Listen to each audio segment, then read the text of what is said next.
Bonjour! Alors, on a parlé au début du chapitre 6 de différents phénomènes lumineux qui permettent de dévier la lumière. Donc, je vais voir plus en détail avec vous celui-là. Donc, c'est pas forcément très compliqué ce qui se passe d'un point de vue géométrique, mais on va prendre le temps quand même de bien définir les choses. Donc, qu'est-ce qu'on observe? La lumière, ici en orange, va venir frapper une surface, soit un miroir ou une autre surface lisse. Et en faisant ça, la lumière va rebondir, repartir. On dit qu'elle reflète. Donc, il y a le phénomène de réflexion. Donc, la lumière fait quelque chose comme ça. Et nous, on peut prédire, en connaissant la physique, dans quelle orientation le rayon va repartir. Et pour ça, on a besoin de définir quelques petites choses qui vont être utiles pour la suite du chapitre 6 et 7. C'est ça ici. Et ce qu'on va, puisqu'on est dans l'optique géométrique, on va avoir besoin de définir des angles. Et pour ça, on va parler de normale. Donc, c'est quoi la normale? Vous avez un miroir ici. C'est simplement la direction perpendiculaire à ma surface. Donc, le terme normal veut dire perpendiculaire. Donc, si on veut parler de l'orientation de notre rayon lumineux, on peut parler d'angle, mais il faut savoir par rapport à quoi on va donner nos angles. Donc, on pourrait le donner nos angles par rapport à la surface, mais pour nous, on va préférer, et ça va nous aider pour la suite, de les donner par rapport à la normale. Donc, quand le rayon frappe le miroir, on regarde le point où ça frappe et on vient regarder vers le haut ou de manière perpendiculaire à notre surface et faire une petite ligne imaginaire. Donc, imaginez un peu dans quelle direction votre normale se trouve pour définir comment le rayon incident et le rayon réfléchi se comportent. Donc, le rayon incident, c'est lui qui arrive. On le nomme ainsi pour le distinguer de celui qui repart. Donc, incident, c'est lui qui arrive sur notre surface et réfléchi, c'est lui qui repart. Donc, il a subi une réflexion. Donc, je peux définir l'angle d'incidence comme ça. Donc, c'est l'angle entre le rayon incident et la normale. Et je pourrais définir aussi l'angle de réflexion, qui est l'angle donc entre mon rayon réfléchi et ma normale. Donc, si je vous demande c'est quoi l'angle d'incidence dans une situation, il faut venir chercher cet angle-là. Donc, on va des fois avoir besoin de petites notions de géométrie, on va se rappeler de quelques petites logiques de géométrie qu'on va voir en exemple dans la capsule. Donc, angle d'incidence, angle de réflexion, on la donne donc pas par rapport à la surface ou par rapport au miroir, mais vraiment par rapport à la normale. Donc, on va s'exercer juste de bien imaginer c'est quoi la normale dans la situation et pour avoir les bons angles. Donc, on va utiliser la notation suivante. Θ I, c'est notre angle I pour incidence, et θ R, c'est notre angle de réflexion.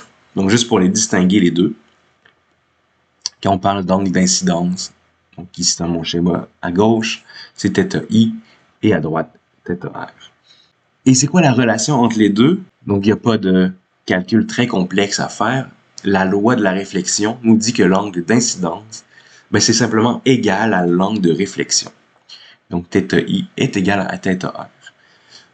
Bon, j'ai pris un long détour pour arriver à ça, mais mon but, c'est vous donner un peu le vocabulaire, vous expliquer comment on nomme les choses pour nous aider quand on va arriver avec d'autres phénomènes lumineux. Donc, θ I est égal à θ R, ce qui veut dire que quand on rebondit, on repart avec le même angle qu'on est arrivé. Simplement. Donc, je pense que la meilleure manière de tester ça, c'est de l'appliquer dans un problème. Et c'est le genre de problème que je veux que vous soyez en mesure de faire. Donc, vous aurez peut-être à vous rappeler certaines notions d'angle ici. Donc, qu'est-ce qui se passe? On a un rayon lumineux qui est identifié. On a un angle. Et ma question pour vous, c'est avec quel angle le rayon repart après avoir frappé les deux miroirs. Donc, ces deux miroirs en bleu ici. Donc, j'ai le rayon qui arrive, qui va rebondir d'une manière, puis il va rebondir, il va repartir par là. Hop. Donc, c'est l'angle avec lequel il repart qui m'intéresse. Et l'angle, si je veux le donner, ça va être par rapport à la normale, toujours. Donc, on va vouloir donner la bonne valeur d'angle. Donc, qu'est-ce que je fais? Je regarde mon rayon qui arrive et il va rebondir sur le miroir. Il va subir donc une réflexion. Donc, qu'est-ce que je fais? La loi est simple. Ça dit que si j'arrive ici, je repars avec le même angle. Donc, pour nous, ça veut dire que ça, c'est 40 degrés aussi. Mais en général, on ne veut pas donner l'angle par rapport à la surface. Ça donnerait la bonne valeur, mais c'est juste qu'on va se pratiquer à donner l'angle par rapport à quoi? À la normale ici. Il faut aussi se rappeler certaines notions d'angle. Si je cherche cet angle-là, normalement, vous devez avoir déjà fait ce genre de calcul. Donc la normale, ce qu'il y a de particulier, c'est que c'est un angle de 90 degrés entre la surface. C'est perpendiculaire à la surface.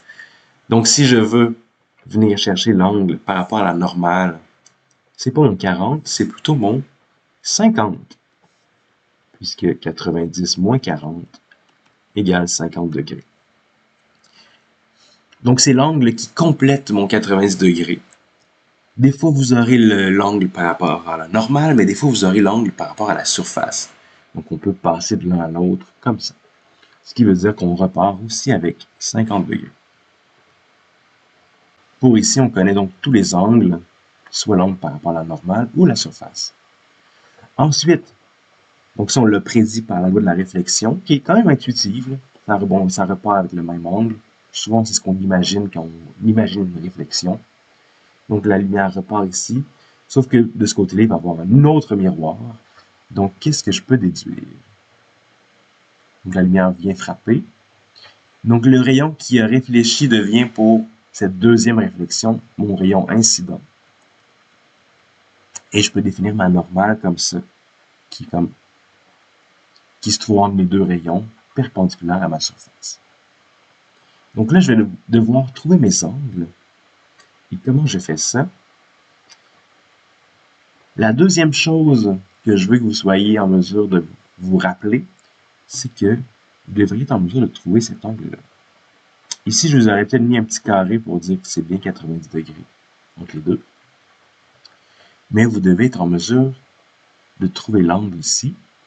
Donc, ce que vous devez vous rappeler, c'est que les angles d'un triangle ici, mon triangle, la somme, c'est égal à 180. Donc, si ici j'ai 40, ici j'ai 90 degrés, vous devez déduire celle-là. Donc, c'est l'autre chose que vous devez connaître. Donc, 180, c'est égal à 40 plus 90, plus l'angle que je cherche présentement, celle-là. Donc, 180 moins 40 moins 90, ça vous donne 50 degrés. Donc, celle-ci, l'angle-là, est 50 degrés.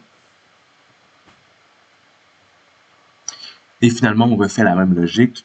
Je viens chercher mon angle par rapport à la normale, puisque c'est ça que je veux pour donner les angles de la manière traditionnelle, la manière la plus commune.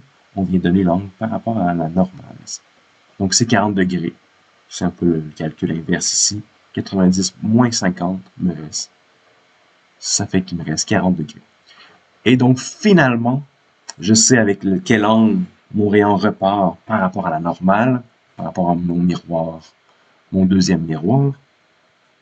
Si je suis arrivé tout d'abord avec un angle de 50 degrés sur le premier miroir, je rebondis avec un angle de 50 degrés. Ensuite, je viens frapper mon deuxième miroir avec un angle de 40 degrés, ce qui fait en sorte que je repars avec 40 degrés.